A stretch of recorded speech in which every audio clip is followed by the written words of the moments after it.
Salah satu sekolah yang kini diserbu orang tua atau wali calon siswa baru hasil seleksi PPDB jalur zonasi adalah SMP Negeri 6 Makassar.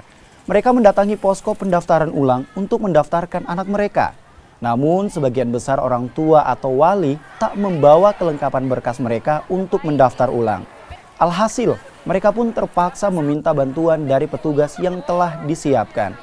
Pendaftaran ulang jalur zonasi akan berlangsung selama 3 hari, tanggal 30 Juni hingga Sabtu 2 Juli 2022. Siswa yang tidak mendaftar ulang maka namanya tidak akan terdaftar di sekolah. Pendaftaran ulang hari ini baru dibuka karena pengumumannya baru kemarin. Jadi hari ini mengumpulkan berkas yang fotokopi dan yang asli. Betul. Ini udah selesai prosesnya, Mas? Proses registrasi sudah semua, cuma memang ada berkas yang kurang. Jadi saya harus kembali dan untuk dilengkapi. Pasti ada karena ini kan peralihan dari SD ke SMP kan. Waktu mendaftar dulu SD belum seperti ini. Jadi pasti orang tua bertanya, tapi kami siapkan layanan itu.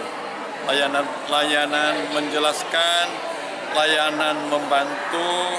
Kalau misalnya mereka tidak bisa bekerja online, kita bisa bantu.